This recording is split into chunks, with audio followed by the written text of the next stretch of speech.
Hi, this is Seth Rosenberg at the Seattle Litigation Group, and I'm here today to talk about service of process by the Adult Protective Services. And the question is, were you properly served by APS? Did you receive an initial finding from Adult Protective Services alleging that you may have abused, exploited, or neglected a vulnerable adult, and APS sent you the finding by mail, and it's now been over 30 calendar days since you were served the date APS dropped the letter in the mail?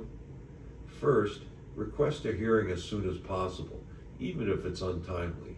Next, consider that the statute requires that APS notify the alleged perpetrator of the initial substantiated finding using one of the following methods. First, personal service of the notice as described by statute, or second, sending a copy of the notice by first class and certified mail, return receipt requested, to the alleged perpetrator's last known mailing address.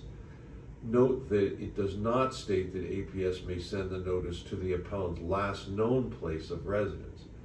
Take care to consider whether service of the initial finding upon you in fact complied with the department's own regulations before the tribunal needs to consider if it has no subject matter jurisdiction because your request for hearing may have been technically untimely.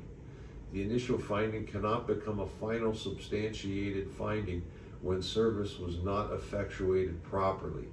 The statute states that as follows in relevant part: an initial substantiated finding becomes a final substantiated finding when the department gives the alleged perpetrator notice of the initial substantiated finding as described in statute, and the alleged perpetrator does not request an administrative hearing pursuant to statute.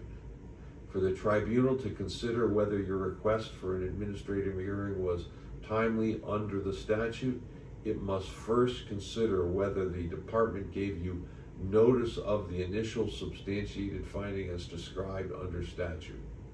Proper notice is a condition precedent to you requesting a hearing. If the department did not properly notify you of the initial finding, the tribunal need not consider whether your request was timely, and APS must effectuate proper service first and foremost.